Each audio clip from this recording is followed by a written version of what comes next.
आज हम आपको एटोरवास्टेटिन के बारे में बताएंगे। एटोरवास्टेटिन हर दूसरा बंदा डायबिटीज़ या ब्लड प्रेशर से ग्रस्त है हमारे इंडिया में, डेवलपिंग कंट्री में, क्योंकि खासकर पंजाबी बंदा तो बहुत ज़्यादा रिच फूड खा रहा है, देसी घी खा रहा है और बटर मलाई खा रहा है, मगर उसकी फ़िज़िकल एक्सरसाइज नहीं है। तो इसकी वजह से उसके धमनियों में, आर्टरी वेन्स में कोलेस्ट्रॉल जमा हो रहा है, फैट्स जमा हो रहा है और वही आगे जाके उसको तंग करता है, उसकी हार्ट की प्रॉब्लम को नेचुरली ज़्यादा से ज़्यादा ग्रेविट कर देता है। तो एटोरवास्टेटिन एक ब्लड थिनर है जो नेचुरली कंट्रोल करता है उसका कोलेस्ट्रॉल और जितनी भी उसकी लिपिड्स हैं वो उसको कंट्रोल करता है। आपको स्लाइड में इसी के बारे में आगे बताएंगे। और एटोरवास्टेटिन आज हर दूसरा बंदा खा रहा है, तो इसके बेनिफिट, साइड इफ़ेक्ट के बारे में ध्यान से सुने, ये जनरल पब्लिक के लिए अवेयरनेस है। नमस्कार दोस्तों, अब हम बात करने जा रहे हैं एट्रोवास्टैटिन के बारे में। तो एट्रोवास्टैटिन क्या है और इसका उपयोग, इसके साइड इफ़ेक्ट्स क्या हैं, इसमें क्या क्या सावधानी को आपने इस्तेमाल करना है, ये सब हम इस वीडियो के द्वारा आपको बताएंगे। लेकिन उससे पहले मैं ये बता दूं कि ये जो एट्रोवास्टिन के बारे में आपको जानकारी दे रही हूँ, तो ये जानकारी सिर्फ एजुकेशन पर्पज़ के लिए आपको दी जा रही है, ना कि आप इस दवा का खुद इस्तेमाल करने लगे इस वीडियो के माध्यम से। तो ये सिर्फ आपको एजुकेशन के लिए जो वीडियो है ये बनाई गई है। तो दोस्तों, जो एट्रोवास्टैटिन है, इसमें क्या है कि एट्रोवास्टैटिन में जो ब्लड में मौजूद खराब कोलेस्ट्रॉल और फैट जैसे कि एलडीएल या फिर ट्राइग्लाइसाइड को कम करने के लिए, जो गुड कोलेस्ट्रॉल है यानी कि एचडीएल है, उसको बढ़ाने के लिए जो संतुलित डाइट के साथ एट्रोवास्टैटिन का जो उपयोग है वो किया जाता है। और ये जो दवा है स्टैटिन्स, जो स्टैटिन्स के अंतर्गत है, उन दवाओं का एक समूह होता है। तो लीवर के द्वारा बनाए गए कोलेस्ट्रॉल को कम करने के लिए जो इसका इस्तेमाल है वो किया जाता है, और बैड कोलेस्ट्रॉल यानी कि ट्राइग्लाइसाइड को कम करने के लिए और गुड कोलेस्ट्रॉल को बढ़ाने के लिए, उससे हार्ट संबंधी बीमारियों जैसे कि स्ट्रोक या फिर हार्ट अटैक का जो खतरा है वो कम हो जाता है।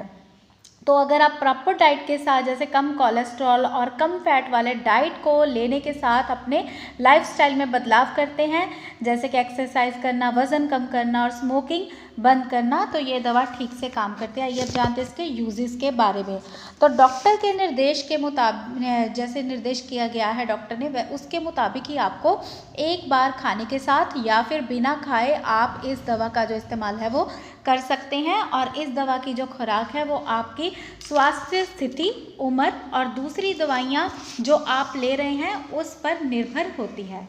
और अगर आप किसी डॉक्टर द्वारा लिखी गई दवाइयों या फिर गैर पर्ची की दवाइयों या कोई हर्बल प्रोडक्ट ले रहे हैं तो इसके बारे में अपने डॉक्टर से ज़रूर बात करें। और इस दवा के साथ आप चकोतरा फल या फिर उसका जो जूस है या उसका सेवन आप ना करें, क्योंकि चकोतरा फल होता है वो आपके ब्लड में इस दवा की मात्रा और भी ज़्यादा बढ़ा देता है, और इसके लिए आप अपने डॉक्टर से परामर्श ले सकते हैं।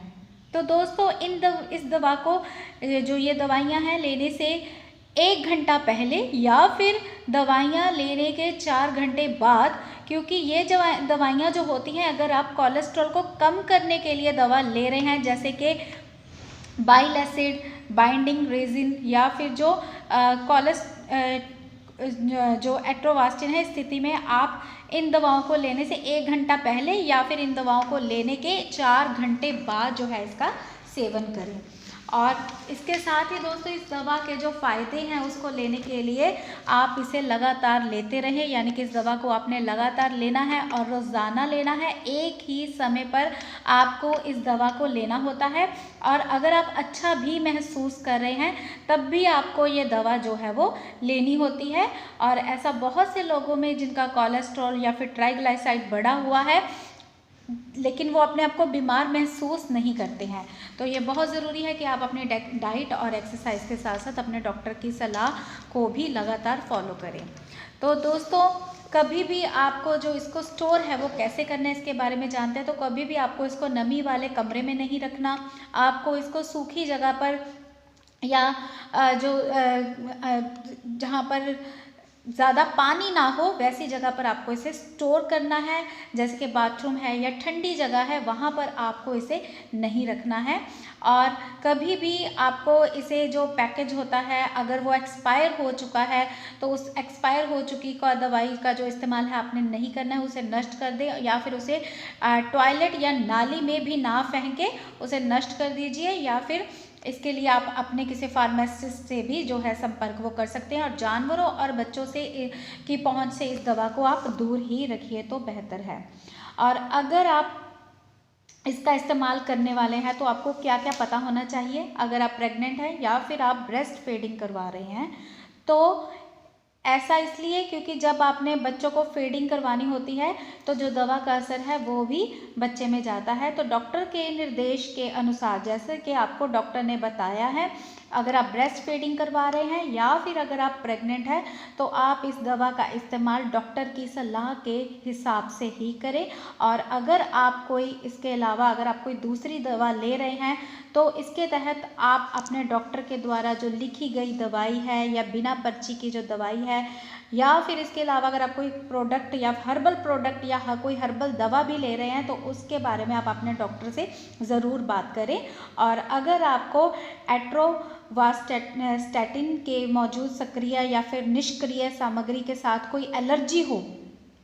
और आपको पता हो तो उसके बारे में भी अपने डॉक्टर से बात ज़रूर करें। और अगर आपको कोई बीमारी है या फिर कोई डिसऑर्डर है या फिर अगर आप अल्कोहल का सेवन करते हैं या फिर आपको कोई लीवर के संबंध में अगर कोई बीमारी है या फिर आप डायबिटिक हैं, आपकी उम्र जो है वो 65 वर्ष से ज़्यादा है, या फिर आपको लीवर के साथ कोई रिलेटेड कोई बीमारी है या मांसपेशियों में कमज़ोरी महसूस होती है, या फिर दौरे पड़ना, लो ब्लड प्रेशर होना, थायराइड या फिर किडनी के संबंधी कोई समस्या है तो आप अपने डॉक्टर को ज़रूर बताएं। इसके अलावा अगर आपको कोई आप अल्कोहल लेते हैं और आपको जो लीवर है, लीवर की कोई प्रॉब्लम है या लीवर के रिलेटेड कोई प्रॉब्लम है या फिर हाइपोथायराइडिज्म है, यानी कि आपका जो थायराइड है वो कम हो रहा है, या फिर थायराइड की कोई और प्रॉब्लम है, या फिर आपको किडनी के रिलेटेड कोई भी समस्या है तो उसमें भी आप अपने डॉक्टर से ज़रूर परामर्श लें। और इसके अलावा जो सर्जरी, अगर आपने कोई सर्जरी करवा रखी है, चाहे इसमें कोई डेंटल सर्जरी भी है तो वो भी आपको डॉक्टर या फिर अपने डेंटिस्ट को आप ज़रूर बताएं। अगर आप एट्रोवास्टैटिन का इस्तेमाल कर रहे हैं तो कोई भी सर्जरी करवाने से पहले, चाहे आपने वो डेंटल सर्जरी ही क्यों ना करवानी हो, तो उसके बारे में आप अपने डॉक्टर को ज़रूर बताएं। अगर आपको कोई गंभीर चोट आ चुकी है या फिर कोई इन्फेक्शन हो चुका है या आप हॉस्पिटल में भर्ती हैं, तब भी अगर आप इस दवाई का इस्तेमाल कर रहे हैं तब भी आप अपने डॉक्टर को बता के इसके बारे में फिर अपना इलाज जो है वो शुरू करवाएँ। उसके अलावा इसके कुछ साइड इफ़ेक्ट्स भी हैं, जैसे कि डायरिया या फिर पेट में दर्द या फिर मांसपेशियों में दर्द होना, जी घबराना, मांसपेशियों में दर्द या फिर दर्द के साथ साथ कमज़ोरी महसूस करना, कंफ्यूजिंग, मेमोरी की समस्या, बुखार, वज़न का बढ़ना या फिर वज़न का बहुत ज़्यादा कम हो जाना, या फिर प्यास बढ़नी, फ्रीक्वेंट यूरिनेशन यानी कि बार बार आपको अगर पेशाब आ रहा है, या फिर भूख कम लग रही है या पेट में दर्द हो रहा है, मुंह सूख रहा है, आपका वज़न जो है वो लगातार कम होते जा रहा है, वज़न कम हो रहा है, और पेट के ऊपरी भाग में या फिर अगर आपको दाद या दर्द या खुजली हो रही है, भूख कम लग रही है, अगर आपको डार्क कलर का यूरिन आ रहा है यानी कि जो पेशाब का रंग है वो गाढ़ा पीला है, और त्वचा और आँखों का रंग भी अगर पीला है, तो अगर आपको इस तरह की कोई एलर्जी या फिर कोई समस्या आ रही है तो इसमें भी आप अपने डॉक्टर्स को ज़रूर बताएं, या आपको लेने के बाद अगर कोई इसका साइड इफ़ेक्ट, ये इन साइड इफ़ेक्ट्स में से कोई महसूस हो रहा है तो अपने डॉक्टर से ज़रूर परामर्श लें। आइए अब जानते हैं कि इनके साथ जो कौन सी दवा है वो एट्रोवास्टैटिन के साथ नहीं लेनी चाहिए। तो अगर आप वर्तमान में कोई दवा जो है वो ले रहे हैं तो एट्रोवास्टिन जो है उसके साथ इंटरेक्ट कर सकता है, और जिससे जो दवा है उसका एक्शन भी प्रभावित होगा और साइड इफ़ेक्ट्स भी जो है, और गंभीर साइड इफ़ेक्ट्स जो है इसके साथ हो सकता है। तो जैसे कि बर्थ कंट्रोल पिल्स हैं, या फिर सिमेटिडिन है, या फिर वेप्रिजोल है, या फिर इमेंटिव ग्लीवेक है, या फिर आइसोनाइज्ड, जिसे कि ट्यूबरक्लोसिस का भी जो ट्रीटमेंट है वो करने के लिए इस्तेमाल जो है वो किया जाता है, या फिर एंटी डिप्रेसेंट, जो हार्ट या फिर ब्लड प्रेशर की जो दवाएं हैं वो हैं, या फिर इसके अलावा अन्य दवाइयां हैं, या कोई दूसरी जो स्टैटिन है जैसे कि एम्लोडिपाइन है, उसका अगर आप इस्तेमाल कर रहे हैं तो अपने डॉक्टर से एक बार ये इस्तेमाल करने से पहले आप डॉक्टर से ज़रूर इसकी सलाह लें। तो दोस्तों, एट्रोवास्टैटिन जो है वो स्वास्थ्य पर किस तरह से प्रभाव डालती है, तो अगर आप अल्कोहल अब्यूज़ हैं, डायबिटिक हैं, या फिर आपकी जो स्थिति है वो अगर आप कुछ भी इस तरह का ले रहे हैं तो आपकी जो स्वास्थ्य पर जो है वो ये एट्रोवास्टैटिन ये इंटरेक्ट कर सकती है आपकी स्थिति के अनुसार। अगर आप अल्कोहल ले रहे हैं या डायबिटिक है, या फिर आपको थायराइड की समस्या है, अगर आपका